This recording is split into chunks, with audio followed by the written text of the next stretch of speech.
علیکم، امید کرتے ہیں آپ سب خیریت سے ہوں گے اور ہم آپ کے لیے لے کر آئے ہیں ایک اور بہت انفارمیٹیو ویڈیو۔ اور آج کی ہماری ویڈیو میں پوچھے گئے ہیں 2 سوال اور ہم آپ کو ان دونوں سوالوں کے جواب بھی بتائیں گے۔ اور اس سے پہلے ہم آپ کو ہمیشہ کی طرح ایک چھوٹی سی انفارمیشن جو دینا چاہیں گے وہ یہ کہ ہماری تمام ویڈیوز میں جو بھی ہم انفارمیشن آپ تک لے کر آتے ہیں، جو سوالوں کے جواب یا جو آپ کے شرعی مسائل ہیں ان کا حل آپ کے لیے لے کر آتے ہیں، تو ہم کوئی بھی چیز آپ کو خود نہیں بتاتے، ہم ان کو مکمل ویریفیکیشن کے بعد آپ تک لے کر آتے ہیں۔ ویریفیکیشن کے لیے ہم قرآن و حدیث کو سامنے رکھتے ہیں اور اس کے بعد علماء کرام کی جو کتب ہیں ان میں جو حوالہ جات ہیں، جو احادیث مرقوم ہیں، ہم ان کو سامنے رکھتے ہوئے جواب جو ہے وہ مرتب کرواتے ہیں اور پھر ویڈیو کی صورت میں آپ کے سامنے لے کر آتے ہیں تاکہ کوئی بھی شک و شبے کی گنجائش نہ رہ جائے۔ آپ کا کوئی بھی سوال ہے، آپ کو کسی بھی سوال کی کنفرمیشن نہیں ہو رہی تو آپ ہم سے دوبارہ بھی پوچھ سکتے ہیں، ہم انشاءاللہ مکمل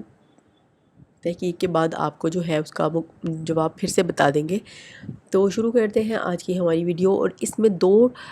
ٹاپکس ہیں آج کی ویڈیو میں۔ پہلا تو یہ ہے کہ حمل کی وجہ سے سجدے سے معذور عورت کے لیے کیا حکم ہے، اور پھر دوسرا جو انہوں نے پوچھا ہے وہ ہے طلاق کے بعد بچوں کی پرورش کا حق۔ اس حوالے سے جو 2 سوال پوچھے گئے ہیں ہم آپ کو وہ بتاتے ہیں کہ پہلا یہ پوچھا کہ اگر حاملہ عورت سجدہ کرنے کی استطاعت نہ رکھتی ہو تو وہ کیا کرے، اور دوسرا یہ پوچھا ہے کہ میاں بیوی کی طلاق کے بعد بچے یا بچی کی بہتری کس کے ساتھ رہنے میں ہے۔ اب یہ 2 سوال ہیں تو ہم ان کا آپ کو باری باری دونوں کا جواب بتاتے ہیں۔ سب سے پہلے تو جو حاملہ عورت کے لیے سجدے کا حکم ہے اس حوالے سے آپ کو بتاتے ہیں کہ مذکورہ عورت کسی بھی طرح زمین پر بیٹھ کر اپنے سامنے 9 انچ تک اونچی کوئی چیز، مثلاً تپائی ہے یا ٹیبل وغیرہ ہے، اس کو رکھ کر اس پر سجدہ کر سکتی ہو، تو اس عورت کے لیے ایسی اونچی چیز پر سجدہ کرنا ضروری ہے۔ اور اگر 9 انچ اونچی کسی چیز پر بھی سجدہ نہیں کر سکتی تو پھر رکوع اور سجدہ اشارے سے ادا کر سکتی ہے، لیکن شرط یہ ہے کہ رکوع کے لیے سر کو اتنا جھکائیں، سجدے کے لیے سر کو اس سے زیادہ جھکائیں۔ اگر سجدے کے لیے بھی سر کو اتنا ہی جھکایا جائے جتنا کہ رکوع کے لیے ہوگا تو نماز نہ ہوگی۔ آپ کو جواب جو ہے اس سوال کا ایک بار پھر سے سمجھا دیتے ہیں کہ مذکورہ عورت کسی بھی طرح زمین پر بیٹھ کر اپنے سامنے 9 انچ تک اونچی کوئی چیز، مثلاً تپائی یا ٹیبل وغیرہ رکھ کر اس پر سجدہ کر سکتی ہو، تو اس کے لیے ایسی اونچی چیز پر سجدہ کرنا ضروری ہے۔ اور اگر 9 انچ اونچی کسی چیز پر بھی سجدہ نہیں کر سکتی تو پھر رکوع اور سجدہ اشارے سے ادا کر سکتی ہے، لیکن شرط یہ ہے کہ رکوع کے لیے سر کو جتنا جھکائیں، سجدے کے لیے سر کو اس سے زیادہ جھکائیں۔ اگر سجدے کے لیے بھی اتنا ہی جھکائیں گے کہ جتنا رکوع کے لیے ہے تو نماز نہ ہوگی۔ اور دوسرا ان کا جو سوال تھا وہ یہ تھا کہ طلاق کے بعد بچے کی بہتری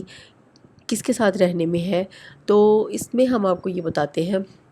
کہ جب تک بچے کی عمر 7 سال اور بچی کی عمر 9 سال نہ ہو جائے اس وقت تک اس کی پرورش کا حق ان ماں کو ہے، بشرطے کہ ماں بچے کی کسی غیر محرم سے شادی نہ کرے۔ مذکورہ عمر پوری ہونے کے بعد باپ کو لینے کا حق حاصل ہوگا۔ اس کے ساتھ ہی ہم آپ کو یہ بھی بتا دیں کہ مذکورہ جواب جو ہم نے آپ کو بتائے ہیں یہ عام حالات کو مد نظر رکھ کر آپ کو بتائے ہیں۔ اگر کچھ خاص اور مشکل حالات ہوں تو آپ اس کو ہمیں تفصیل سے بتائیں گے تو ہم آپ کو دوبارہ اس سوال کا جواب جو ہے وہ بتائیں گے۔ آپ کا دوسرے سوال کا جواب آپ کو دوبارہ کلیئر کر دیتے ہیں کہ جب تک بچے کی عمر 7 سال اور بچی کی عمر 9 سال نہ ہو جائے اس وقت تک ان کی پرورش کا حق ان کی ماں کو ہے، بشرطے کہ ماں بچے کی کسی غیر محرم سے شادی نہ کرے۔ مذکورہ عمر پوری ہونے کے بعد باپ کو لینے کا حق حاصل ہوگا۔ اور ایک بار پھر سے بتاتے چلیں کہ جو ہم نے آپ کو یہ جواب بتائے ہیں دونوں سوالات کے، یہ ہم نے عام حالات کو سامنے رکھ کر آپ کو جواب بتائے ہیں۔ اگر حالات کچھ خاص ہیں یا کچھ زیادہ مشکلات ہیں تو آپ ان مشکلات کا اور حالات کا تفصیل سے ذکر کریں تو ہم آپ کو دوبارہ جو ہے ان سوالوں کے جواب بتا دیں گے۔ تو ہم امید کرتے ہیں کہ یہ جو ہم نے آپ کو تفصیلاً جواب بتا دیے ہیں دونوں چیزوں کے، یہ آپ کو سمجھ میں آ گئے ہوں گے۔ انشاءاللہ ایک اور بہت انفارمیٹیو ویڈیو کے ساتھ حاضر ہوں گے۔ آپ کا اور بھی کوئی مسئلہ ہے تو آپ ہم سے پوچھ سکتے ہیں، ہم آپ کو مکمل تحقیق کے بعد جو ہے وہ آپ کے سوال کا جواب آپ تک لے آئیں گے۔ تو اس کے ساتھ ہی ہمیں اجازت دیجیے، اللہ حافظ۔